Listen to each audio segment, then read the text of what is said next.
sometimes you want to involve everybody in the company. So we actually had a exercise the first time we did it, where we involved everybody in the team, not to pick the core values, rather to do an exercise where if somebody will ask you to describe our culture, what sets us apart? So it was more for information gathering. Why? Because we didn't want to hurt anybody's feeling or their core value weren't chosen and stuff like that. But at one point, you can't put everything. You can't create so many core values. My gut feeling is always telling me that if it's more than 6 or 7 at max, it's not possible to manage, or it loses the right word to use. It loses the value of being to know this is who we are, because it becomes a whole jargon, a whole list on an email, and so on and so forth. Hello and welcome to Marketing Speak. I'm your host, Stephan Spencer. It is my pleasure to have Meny Hoffman with us. Meny is the CEO of Ptex Group, an award-winning branding and marketing agency headquartered in Brooklyn, New York. A lifelong entrepreneur passionate about creating winning strategies that helps businesses grow and flourish. Meny has been successfully helping brands grow and thrive since 2001. He's the host of the Let's Talk Business podcast and a popular speaker at conferences and corporations regionally. Meny, it's so great to have you on the show. Thank you so much for the opportunity. Yeah, so we know each other through JVMM, Joint Venture Mastermind, Dov Gordon's mastermind, and I've been a guest on your podcast. So thank you for that opportunity. Sure. It's always good to sometimes be the host while other times being the guest. Yes. You know, I get kind of lazy sometimes in getting on other people's shows, and whole stretches of time will go by where I'm not even pitching to get on other shows, and it'll just be me hosting, doing 100, easily 100 episodes with maybe only a handful of guesting out of 100 episodes. Yeah, it's so interesting you're saying that, because I made a goal for myself is I want to attend a certain amount of events in the next 12 months where I'm attending the event and the backstage instead of being on stage.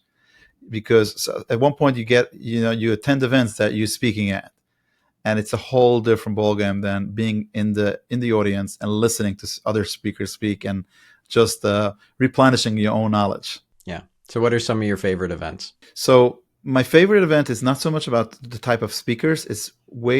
I try to vet events more about the type of people in the audience, because as much as the speakers inspire you, it's the conversations that happen, during lunch break, during networking, and so on and so forth.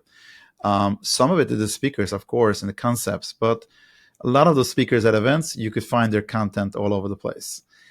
It's the atmosphere and the environment of people saying, you know what, I'm, going away from my everyday routine just for the concept of learning, networking, finding new connections, and that's very valuable. Yeah. Like Genius Network for me is a second home. It's an amazing group. Joe Polish runs it, and I've been in since 2018.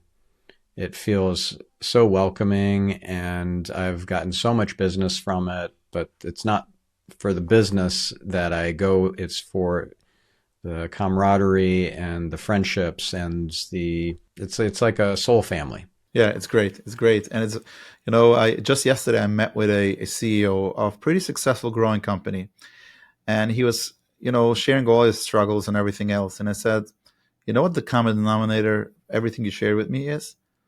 It's very lonely to be a CEO of a company.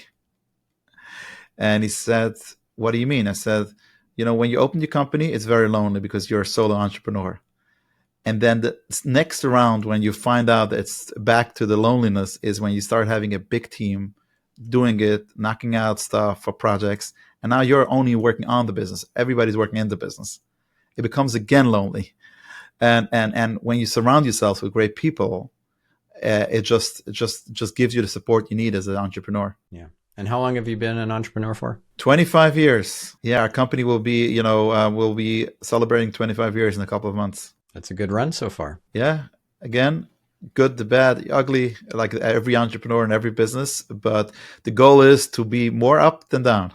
And do you have a big team? Yeah, we have about 30 people in Ptex Group. Up until COVID, we had everybody in the office, one centralized location. Since COVID, people moved away in different locations. So we have The bulk of the team is still in our corporate headquarters in Brooklyn. We now have an office in New Jersey, and then we have freelancers now working for us, part-time, full-time, from remote from all over the place. Yeah. I do fully remote and have since I sold my previous company in 2010, and I'm never going back. I just do not have the desire to have cubicles and the corner office and all that sort of stuff. But again, this is a conversation I have many, many times with business owners, and you see this in the news with large corporations bringing back people fully remote. There are companies that are built remote first, which means is from the ground up, they were built that way. I think when you're built from the ground up and you create what are the mechanism will do for communication properly, to have proper communication, what are the mechanism to have for the company culture, and so on and so forth, is different than a company that was 20 years built differently and not all of a sudden everybody's remote. I think that's the difference that of opinions you hear outside there, like people saying, remote doesn't work. Now, in our company, there's another thing that I've realized. If you go back, obviously, we're a branding and marketing agency, and our inventory is great designers that are able to produce great work, which they do. But what we've seen in the past, that we were able to hire a junior designer with a desire to be a senior very soon. And because they were surrounded by other people in the same environment, in the same office, they were able to get to a senior level pretty quickly.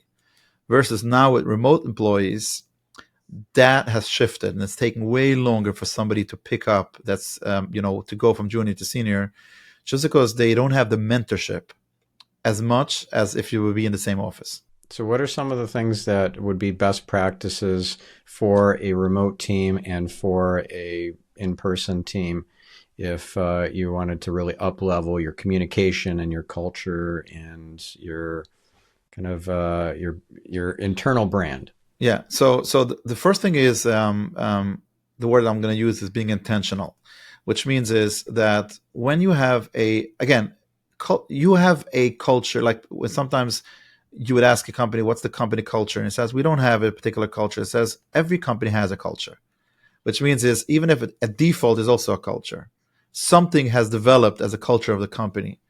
Now, if you are a forward-thinking CEO and you understand the value of culture, and we could talk about it, soon, you need to be proactive and intentional about a goal where you want to be, what type of culture you want to build, and work towards it. Even if you're a startup, or even if you're an existing company that at one point you feel this is an important next step for your company. Now, if this isn't, so you need to be intentional. Now, if you have a remote first company, the intention needs to be followed with action more than if it's in a personal office. So let's say, everybody's remote. Okay, we're going to have once a week a huddle. And this is going to be the structure of the huddle. This are the things we're going to be discussing to bring everybody into sync of what's happening in the company. You could have a way of, if you're a company that's hiring fast, and all of a sudden, this person doesn't know that we hired 3 people this week because they're not in the office or everybody's remote. What is the mechanism, the intentionality of introducing one person to the other or letting everybody know about what's happening? So you could be proactive about it. But I would say that most companies fail is because you get busy with the everyday stuff. And that's always the last thing on your list. So my advice would be find somebody in your company that will actually take this as their mission. And they'll spend we say they'll burn calories every week figuring out what else could we do? What's coming up? What else could we do? A holiday is coming up. Or we just had this big win we need to update everybody about, and so on and so forth. We're now working in Ptex. A lot of the work we do externally in branding and marketing is not only for external, companies work, doing external branding and marketing. A lot of the work we do is internal branding and marketing for their employees, projects that we have. So we have now a client that has grown to 600 employees, between 500 and 600 employees, 4 different warehouses, 4 different locations. And they said, and they came to us with a challenge that the corporate, one of the locations is the flagship location where the corporate offices all around it. The other are remote offices, and they are deciding to have hundreds of employees in these locations, and they feel a difference in culture. and they want to unify the culture across the board. So we've developed with them, we really extracted the core values of the company and everything else. And we're just launching that program. It's a 4-month program where it's going to be across all facilities. And we picked in each facility one person who's going to be the culture ambassador to help us, get it out there and also report back if it's making a difference. So you need to be intentional. The CEO had to be intentional about wanting to spend money on it, to see this as a priority, and then to spend the money for it, and then ultimately making sure that it's getting executed. So it's not happening by doing nothing. You have to be proactive about these type of conversations, and then followed by action. I love what you said about burning calories, because reminds me of a fun little stat that your brain is 2% of your body weight and it burns 25% of your calories. So yeah, that's a good statistic, and in context, it says a lot. Yeah. So where did you come up with this idea of a culture ambassador? So it was developed actually, again, I learn a lot. I love to learn. And people ask me, what's the benefit of having my own podcast, the Let's Talk Business podcast, which you were a guest? The main benefit for me is that I learn first. I get to learn from these people. And when I ask questions, I genuinely want to learn. And in the earlier years, when I started my company, it wasn't always this way. From the get-go, I knew that I want to build a company. I don't want to be the solo entrepreneur that designs stuff. I started off designing because I had a passion, not for the design. I had a passion of the impact of what the design could do for a company, seeing the company thrive and with the material that we put out. So very soon I saw that, I don't want to stay the graphic designer myself. I want to build a team around it and eventually add other services to the mix so we could help other companies grow. Today, Ptex Group helps driven brands create their next. Every driven brand has, this is our next stage in our company. It could be internal marketing to external marketing to expanding to new location, new brand, whatever it is. So we're there to support them. So from the get-go, I knew that, yes, we need to have talented individuals. Yes, we need to have people that are committed to supporting our clients. But I knew from the get-go is every person is built differently. And I knew we need to have that core values which will be the common denominator between all of us. Everybody brings something else to the table from a skill set perspective. The how we do stuff and the mindset that we have working together, that needs to be a filter for when they hire, and ultimately something that we hold each other accountable. And I always say that, I teach this sometimes with the programs that I put out there about core values. And sometimes I go through our core values. And I'll have a person say, this is brilliant. I like it. Could I use it all for my company? And then say, you could use them, but it's not something just to put on your website. It's something that you're going to hold your people accountable. So let's say one of our core values is we're partners and service providers. Okay. It comes up almost every single day. We just did a big proposal for a client. And we're adding this deliverable, that deliverable, and so on and so forth. And I'll use this in a conversation. I'll ask my team member, my business development guy, if you're a partner of this company, would you suggest they have to spend this much, or there's other ways of achieving the same success? So, which means it's not just a core value; it's something that has to trigger down to a conversation. One of our core values is true courage, and I could have people hold me accountable, even I'm the CEO of the company, say, in light of true courage, you weren't at the kickoff of the meeting. You weren't involved in all the conversations. Let us handle it. You know what I mean? And I encourage it. I like it because that means I don't have to be afraid that people are afraid to speak up. And if something is bothering them, they're not speaking up. So these core values were built for a reason. And it has to be things that you measure success on and you also hold people accountable for. Did you have a workshop to come up with these core values? Did you involve the entire company, your internal team, or did just the leadership? How did that work? Great question. So we had every company, I believe, a successful company that's around for a while. So always the question is this the first time you're doing it? Or is it, there is a version, but we need to upgrade it? So the first time you do it, you for sure want to involve at minimum your leadership team. Now, sometimes you want to involve everybody in the company. So we actually had a exercise the first time we did it, where we involved everybody in the team, not to pick the core values, rather to do an exercise where if somebody will ask you to describe our culture, what sets us apart? So it was more for information gathering. Why? Because we didn't want to hurt anybody's feeling or their core value weren't chosen and stuff like that. But at one point, you can't put everything. You can't create so many core values. My gut feeling is always telling me that if it's more than 6 or 7 at max, it's not possible to manage, or it loses the the right word to use. It loses the value of being to know this is who we are, because it becomes a whole jargon, a whole list of on an email and so on and so forth on a website. So we do that now. We also did throughout the years. At one point, we wanted to enhance our core values. We said we got to get rid of 3 of them, and maybe others are more important than at this time and stage where the company is.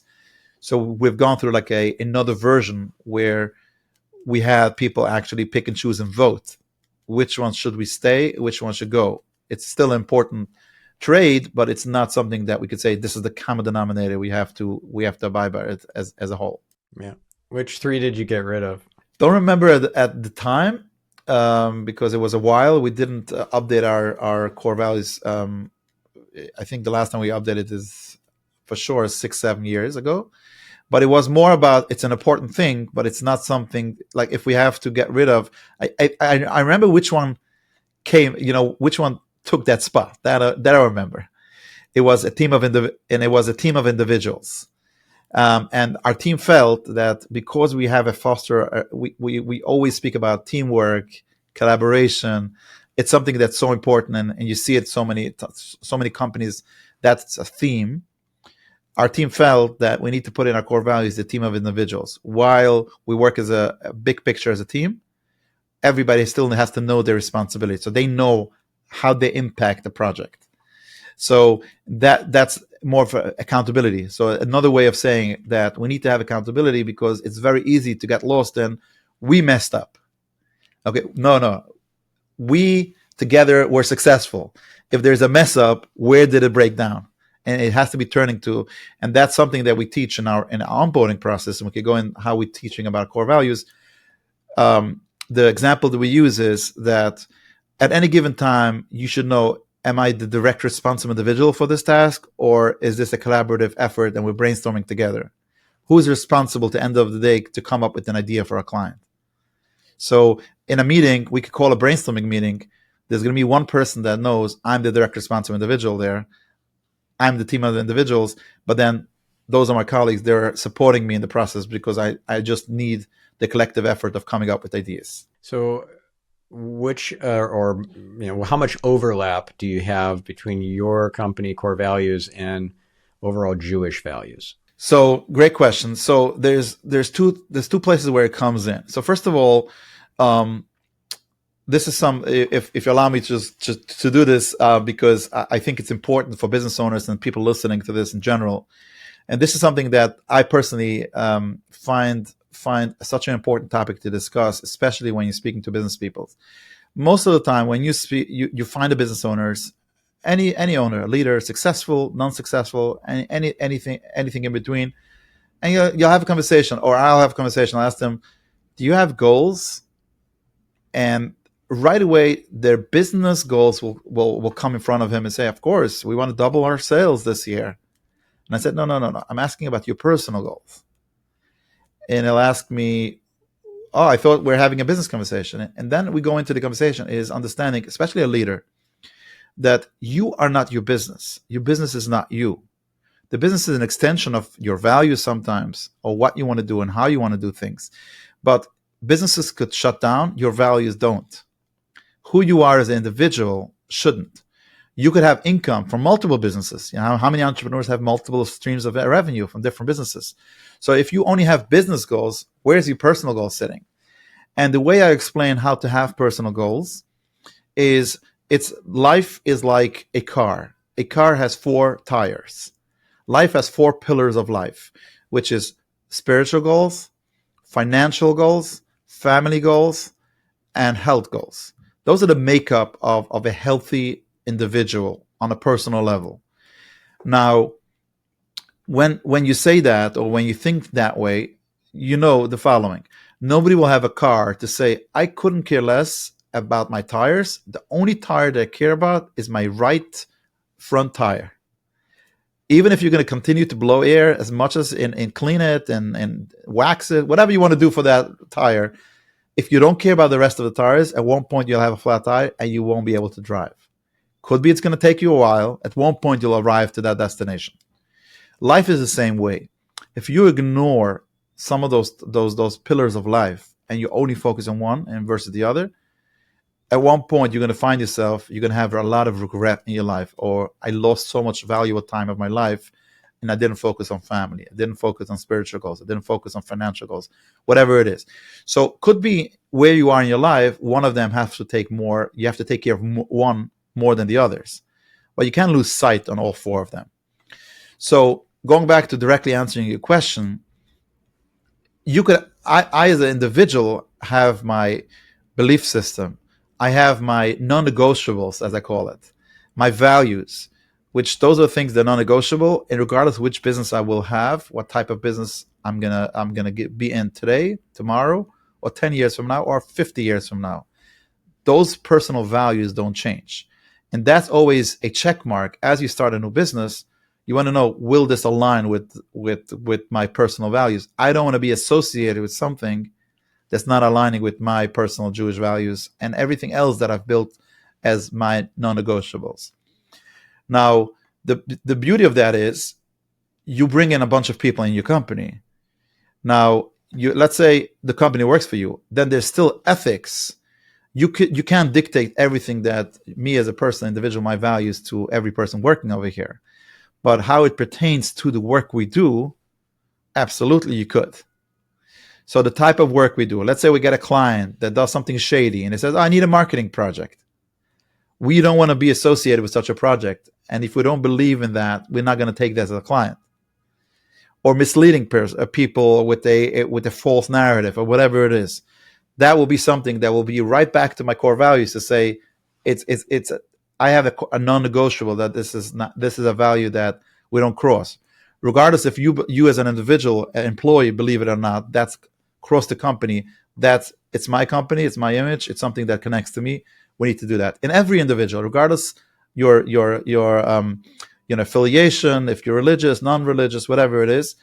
Every person should have non-negotiables because you need to build up who you are as a person. What is your personal preferences? What is your personal belief system? What are your own desires as a person, as you're developing your own personal life? And whatever that is, you can't say today yes, tomorrow not. It's something that has to be there and has to be there always. Yeah, absolutely. So what would be some of your non-negotiables? So non-negotiables is again, is a bunch, a bunch of them to mention, but some of them is some of the type of clients we take or not take, which will related to our business. Non-negotiable might be some of the type of people we take. Who do we want to associate ourselves? Not only as clients, even as team members. They could be the most brilliant people, but if they infuse a certain, a cultural, something that will affect our, something that will not match up to our belief system. And we're talking about a belief system that we're talking about a non-negotiable belief system, then that might have an issue with that. So would you take on as an example a client who's an outward atheist? So the client's belief system doesn't connect to their work. Mm-hmm. So if they will come up, let's say, with a project that they want to market their belief system, okay? Then yes, we won't first of all, they shouldn't come to us, because if we don't believe in what they do, it's very hard to be the marketing agency for that. Mm-hmm. So that's just a general, like sometimes we don't believe somebody comes with a startup idea and we don't believe there's a need for it, or we don't believe there is a market. And said, what do you care? Just market it. I said, you don't want to hire us for that because we don't believe in the outcome that you're expecting. It's very hard to be the best at it. But if you have a personal preference, your own belief system that doesn't interfere with and you want to market your car wash or whatever it is, or brand on Amazon, whatever it is, it doesn't interfere with the work we do. We don't mix into your personal life. It's not a place where we could have an input in. Got it. Okay. What if it's like sports betting or I don't know, payday loans or So sometimes if it's going to be, let's say, against Jewish law, mhm. sometimes it's a place where we will have to ask a rabbi, like from a Jewish perspective, is this forbidden or is this allowed?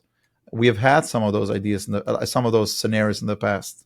And you've turned down those when the rabbi said, "Yep, that's out of bounds." Yeah, yeah. Again, it doesn't happen that often. It's not that the chunk of our business is straight up branding projects for products that are everyday household items on that front, or healthcare providers, or a lot of real estate projects we do.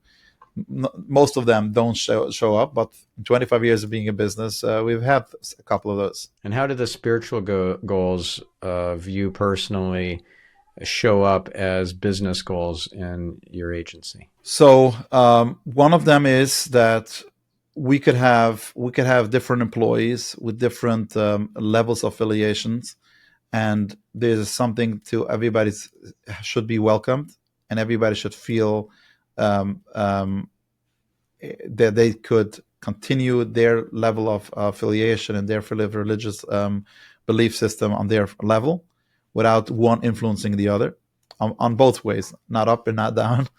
That's something that we have made as a spiritual goal. But most of the spiritual goals end up happening. These are things that I, as an individual, want to work on myself to prioritize things in my life. So you could chase money all day long, or you could say, these are the hours I work, these are the hours I pray, these are the hours I learn, these are the hours I spend with my family, these are the things that I do with my family. This is how work-life balance looks like, because we understand that, from a Jewish perspective, from a spiritual perspective, we know that our job is to put in the effort, the input, the outcome. We believe in God, that He has a plan for us. So which means we'll do whatever it takes in the framework that we do in order to put in the input. But then all of a sudden, God has His plans, how He gets the success to you. Sometimes it's directly connected to your effort. Sometimes it's totally not. And it must, evolve over time, your goals and your understanding of the kind of the framework and the boundaries and how the universe works. So, for example, recently I learned that there is no blessing in work that you do during the intermediate days of, Hol Hamad, and therefore, why would I even work during any of those days? So I take the entire week of Passover off. I don't come in for those intermediate days where I could work, because I don't need to. And why would I do work which doesn't come with blessing? Exactly. And again, these are things that sometimes you learn the hard way. Sometimes you involve personally to feel, what, I live a higher meaning. I live by a higher calling. And I'm, especially look at what's happening in the economy. I could share with you, like the last 20 years, I've seen so many industries go up and go down. People being very successful, and look at what's happening like in the Amazon space. 5 years ago, everybody was opening an Amazon account and selling on Amazon. The last 2 years, everything turned upside down on that platform. So we know that we put in the effort, and we have to put in the effort. That's what God wants from us. We should put in the effort. But we have to believe that we could see success from our effort, or it could be totally not connected to the effort and ultimately see success. But God still wants we should put in the effort. That's a higher calling and a higher way of living, that you don't control the outcome. And we see it. If you're in business long enough, you could see it. You could see it. Like here, I went to a trade show, and I spoke to 150 people. None of them wanted to do business with me. And like all of a sudden, 5 minutes later, somebody calls me out of nowhere, and he says, I want to place an order.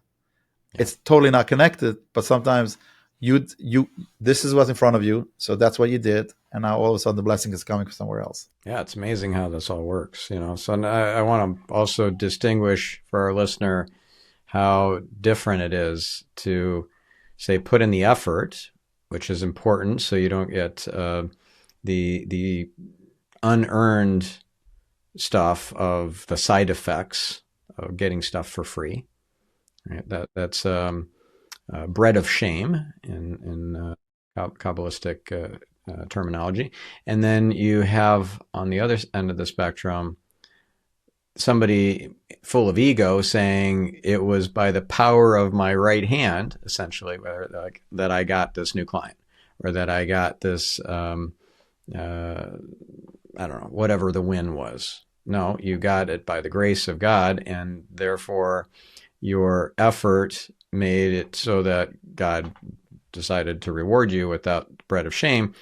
But if you think it's you doing the work, then you're about to get handed a big lesson.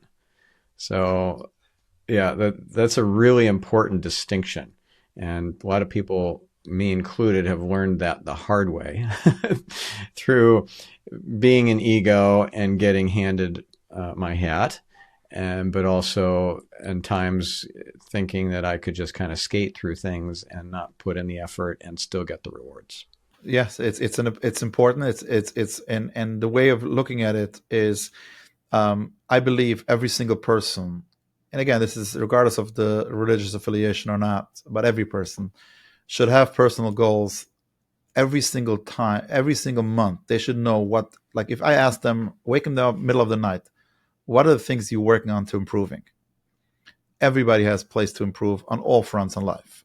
If we spoke about the 4 pillars of life, everybody could use improvement because, it's also a common thing from our sages where it's either you go up or you go down. There's no such thing like standing in one place because the world is evolving. Things are evolving around you. So if you're not proactively working to improve, you automatically falling back. So I believe every person should have at any given time, what are the things I'm working to become better at? And actually, I like to say that when you have something that's working and you're doing even small improvements to it, that momentum is fire. That momentum that I saw, even small improvement, people think in order to celebrate a win, you got to be the finish line. I have to make the marathon to the finish line. If not, I'm a loser. No, in life, there's no losers. You improved, you're a win. It's a win. You have to celebrate that because if you celebrate small wins, that gives you the momentum to say, okay, next month, we'll do even more. And all of a sudden, you find yourself 2, 3, 5 years later, a totally different person. And I think that's a mistake that we don't see enough in society, where success means the company became a $300 million company. Success means that, we went public, or Facebook, Meta bought us out. Yeah. If you have small wins, it calls for celebration. And I encourage always my entrepreneurs that I work with to celebrate small wins. Even with your spouse, with your kids, and even for yourself. Sometimes even I say, put a picture of a watch or whatever you were in. This is I'm going to buy from you if I achieve that goal. Just to celebrate the win. We have a template for personal development. Again, nothing related to Ptex, just because I am so passionate about this topic, where people could download that framework. It's a simple framework. It's a Word document. The last thing is, how are you going to celebrate? Because it's part of the plan. It should be part of the plan. Because if you don't, you eat yourself up only because I've not achieved everything I wanted. You never achieve everything because that means you're thinking too small. So what are some ways that you celebrate your wins? So interesting question. I think I have to celebrate more, but there's a couple of things what I do. First of all, is I'm very like one of the way of celebrating is to bring in my family into my wins. Which means is sometimes it's against my nature personally. Let's say to celebrate a small win to your kids, like. Why do I have to know what's going on? Like, what do I have to know about this win, spiritually, financially, whatever it is? I like the cheering of my kids of something that I've been able to achieve. I got a big client. Like I had a certain vision of getting a certain client to share it with my kids. Not because I need the validation, but I feel it brings us closer as a family. That's a big win for me, and that's a way of celebrating. I'm not that person that will buy me a gift or buy myself something like I mentioned before. But I will, I will, if it's a win related to health. Okay, I lose 10 pounds. I'm going out to this major, this restaurant for a dinner with my spouse, my wife. Yeah. So, which means those are the small wins that how we're going to celebrate. But again, everybody knows what triggers them, what we'll call a way of celebration for them. But these are all ideas that will be stuff that you would enjoy to say, I'm looking out for it. And part of this is important is that you have to recognize, you have to spot it in order for it to be a win that you actually celebrate. If you take it for granted and you completely miss it, then you, I think, are being disrespectful to your creator. 100%. I'll tell you even more. I deal a lot with people, leaders, and sometimes we get into the messy part of life, which is the personal development side. And sometimes I'll have a meeting and the person is just in a bad mood and they'll go on a rant of everything that's not working. I said, do you want I should play you up how our conversation was exactly 1 year ago? Where you were as an individual, where you were with your marriage, where you were with your kids, where you were with the spirituality, everything else. You know how much progress we made? So now you're eating yourself up. It's okay because you want to demand more from you. But you can't forget where you're coming from, how much you have achieved. Yeah, really important. And a way of celebrating and acknowledging and showing that appreciation to the creator is through journaling. And that's one of my celebration techniques is I'm journaling every day, all the wonderful blessings and miracles and synchronicities and messages that are coming into my life so that I can, one, acknowledge and appreciate them, and also, two, document them. So if I ever want to, let's say, put it into a blog post or into a memoir or into a documentary movie about my life or whatever, I can do that because I've captured it. On that note, I have established in my family every Friday night at our Shabbos table, we go around, starting with me, my wife, and then every single kid will share something I want to thank Hashem, thank God that happened to me this week. And we don't ask, why did he choose this? Why did he choose that? Whatever comes out of these kids' mouth. It could be, my teacher chose me to be, do this, and I won the raffle, I won this, or whatever it is, whatever comes out. What it trains kids from the young age is, first of all, they could sometimes see what is important to their father, what's important to their mother, what are the priorities in their life, and what are they thanking God for. Plus, it teaches them gratitude. Gratitude is such an important point because gratitude, obviously, to the Creator and to God, it has a totally different meaning. But even somebody that's non-affiliated, just show gratitude to the people around you because it ends up. First of all, it's the best thing. It's just, even for somebody that's if you're a believer and you believe in God, obviously that's the essence of why you exist. But even if you're not a non-believer, it just puts your whole life in a different perspective. That you're not just woke up and you're not just got food on the table. There's gratitude to everything you do, and it puts you in a higher spiritual perspective on everything in life. So it's very important, in Judaism, there is a prayer that you say when you wake up, thanking the Creator for getting us back. And going into that, if you look at the words, the last word is Amenasecha Sela, which means is you believed in us. And there's one of the sages are asking like we're thanking God, like it's just a change. Everything I'm saying, Ani means me, so I thank, and I'm Sechaselo, which means God is we're saying something related to God, not to us. And he said a beautiful thing that since I heard it, it's just a different way how I say it every single morning, which is you had a choice not to give back my soul, And you believed in me that regardless of how I used my yesterday's days, you still gave it back to me. So now I have work to do today. So I thank the Creator for giving me back my soul today. So I have another chance to do good for the universe, do good for the people around me, and ultimately good for myself and my own soul, because that's why I'm on this world. Yeah, powerful way to be and to operate. And so if you are in that higher vibration, higher level consciousness, you also probably find that more synchronicities, more miracles, more uh, revealed blessings show up in your life and in your business, right? 100%. In if you want to believe, if you're a business owner, you see it every single day. Yeah. The miracles that happen. You have to cover the bank. All of a sudden, this deposit came in unexpectedly.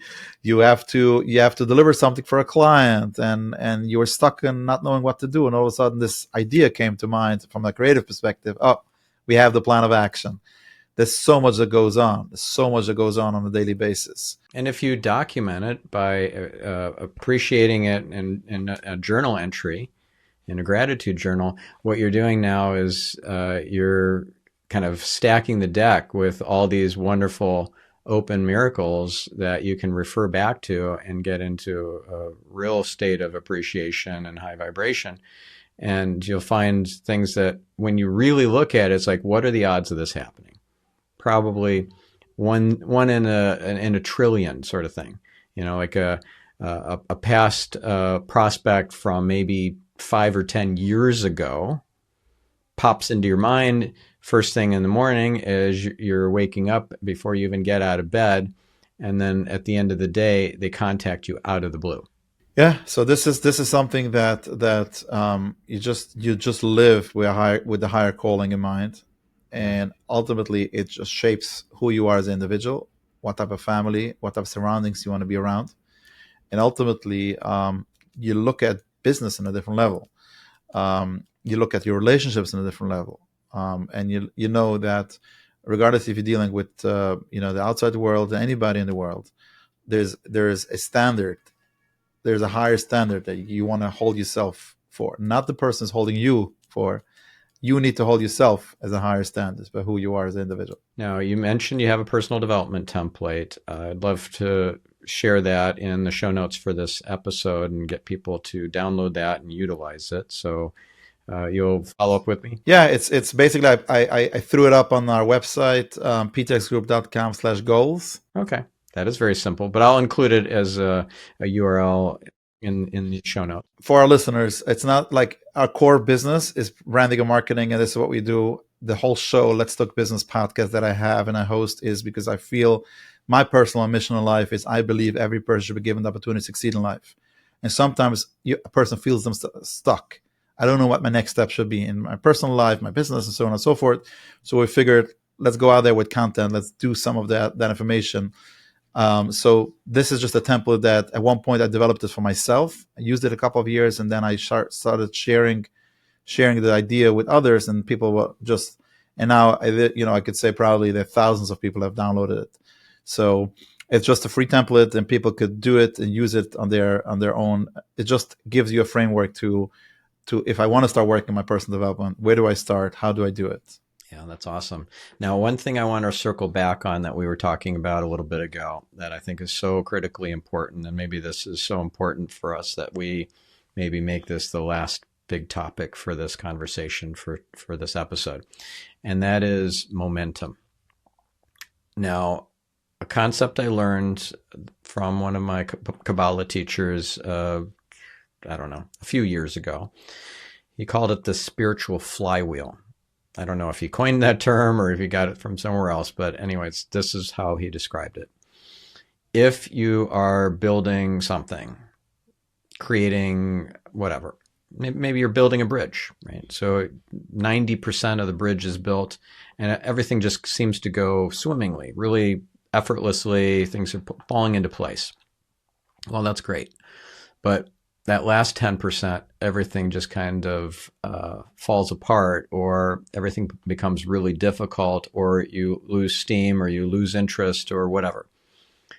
Why is that happening? From a spiritual standpoint, it's because this is where the opponent, right, the evil inclination, is really active and interested in thwarting you.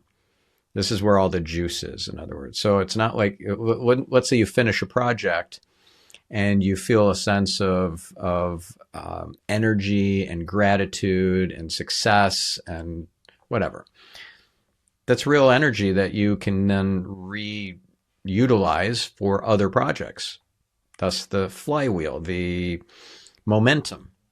Well, if you're getting 90 units of energy from completing 90% of that bridge or that project, that app or whatever you're building, you don't get 10 more units by completing it, right? First 90% gets you 90 units. What's the last 10%? What do you think? It actually closes out the whole 100. Well, he said it's 10,000 units of energy.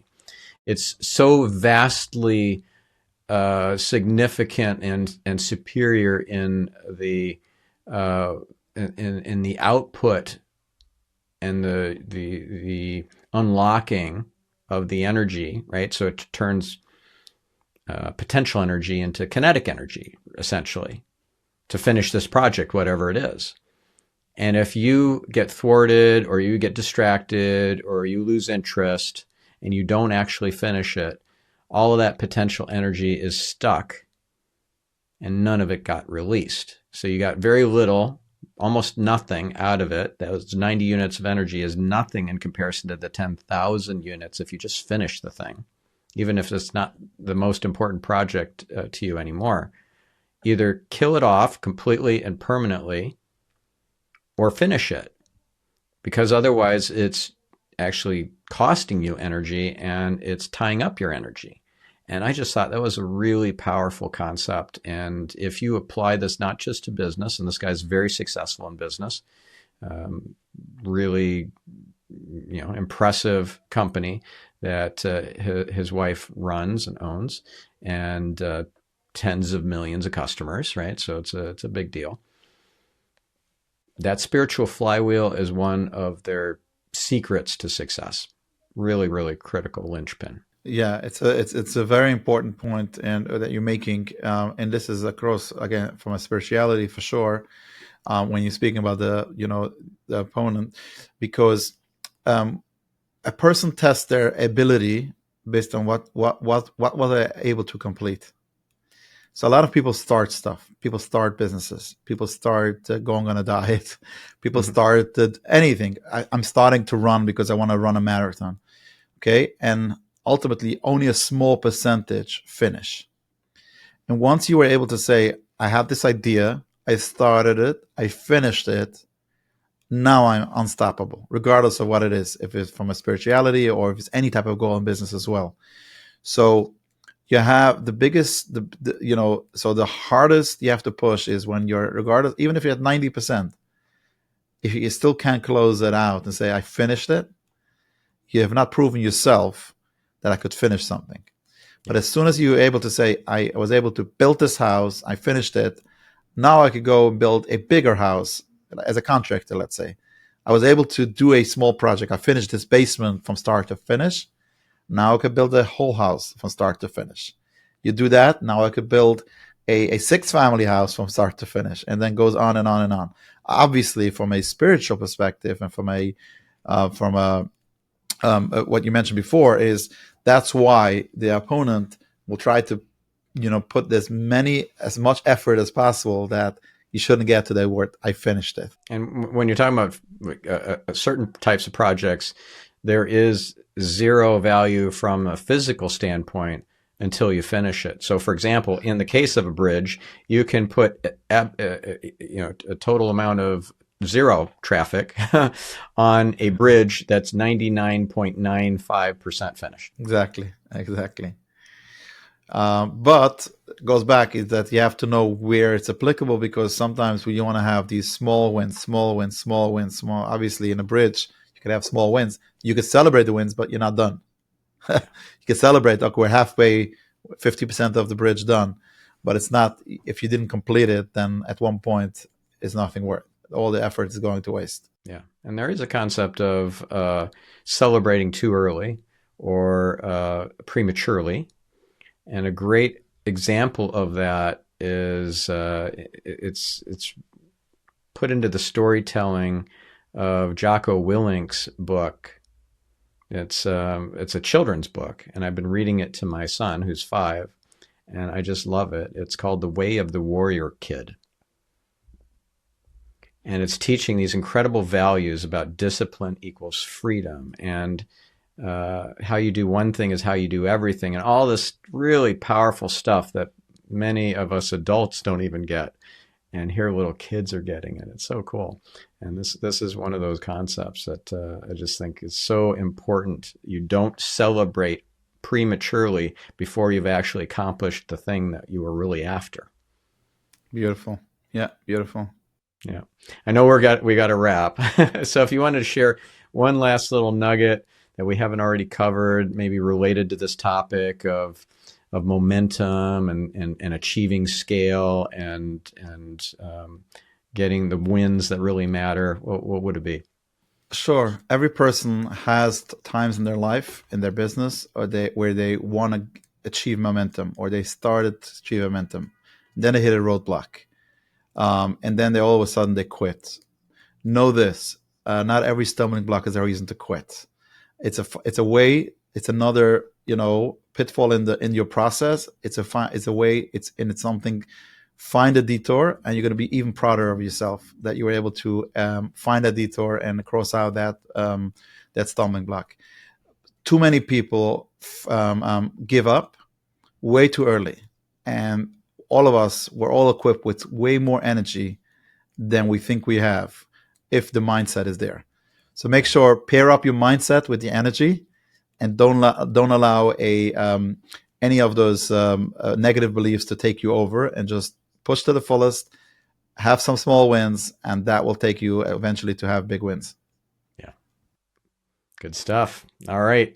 Meny, thank you so much. Again, your website is ptexgroup.com, and your podcast is Let's Talk Business. Let's Talk Business. Yeah. You can find it on our website, ptexgroup.com/podcast, where you could search old episodes, or you could find it on any other platform that you listen to podcasts. Let's Talk Business. It's a weekly show, and great guests such as yourself and many, many others on a weekly basis. Awesome. Thank you, Meny. And thank you, listener. My pleasure. Thank you for the opportunity.